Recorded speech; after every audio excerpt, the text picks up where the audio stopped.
Joining me now to talk more is John Ullyot. He's a former National Security Council spokesman and former deputy assistant to President Trump. John, thanks for being here. Thanks so much, Anna.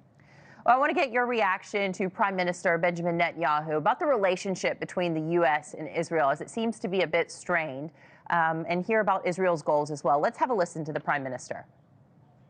I've known Joe Biden for many years, so 40 years and more.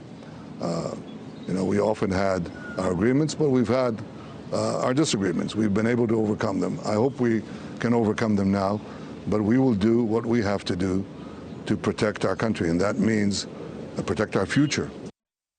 So, John, is the relationship still as ironclad as Biden says it is? So supplying defensive arms, but not offensive help. Is it still ironclad?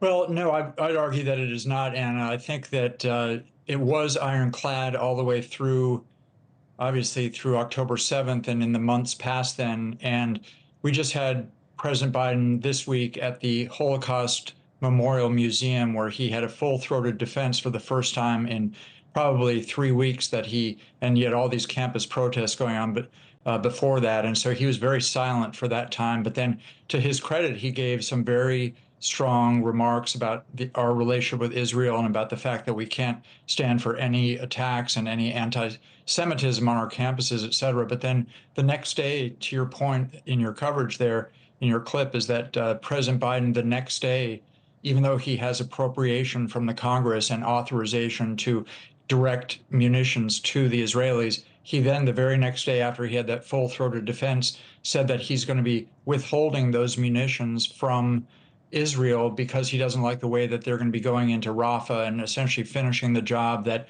we said that we were supporting them in, which is to destroy Hamas. Mm-hmm. And what I'd like to say about that, Anna, is that a lot of analysts have pointed out that this is withholding munitions that Congress has already appropriated, or withholding money that they've appropriated for a particular country for its own defense, is the very thing that the Democrats impeached President Trump over back in 2019 when I was at the National Security Council. So it's a real pivot on behalf of Biden, and Biden supported that at the time. So he really has to answer to the American people why he isn't giving those munitions to Israel. So it sounds like you're saying this really is political, that he's playing politics with this ahead of November?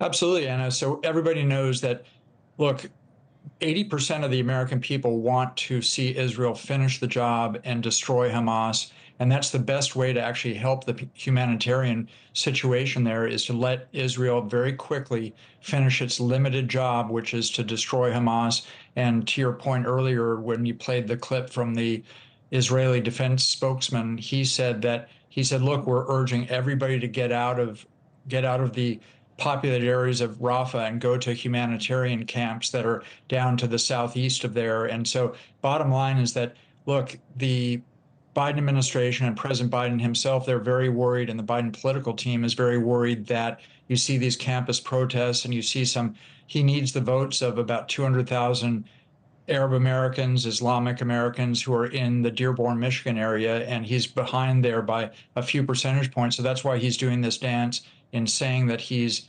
pro-Israel and that he has their back 100%, but then withholding munitions, which is, in his own words, an impeachable offense. Perhaps, but you feel for all of those Palestinians that are fleeing and literally running for their lives there. The disagreements over Rafah come as President Biden told campaign fundraiser donors in Seattle yesterday that it's, quote, up to Hamas on whether a ceasefire can be enforced, and that the ceasefire, quote, would begin tomorrow if Israeli hostages were released. But is there any chance that Hamas is actually going to go along with this? Well, probably not, Anna, because they had now, 6 months or 7 months now almost, when they could have released those hostages. And look, they're just a barbaric people, the way they conducted those attacks on October 7th and killed 1,200 Israelis and then took 200 hostages. So you're absolutely right, and President Biden is right in the sense that the quickest way, if you feel bad, as everyone does, for the Palestinians who are caught in the crossfire because they're put there by Hamas, and Hamas is using them as shields, human shields for them. The best way, the quickest way to alleviate that suffering is for Hamas to to turn over the hostages and surrender completely, and then it would be over by tomorrow afternoon. But they're not going to do that, Anna, unfortunately.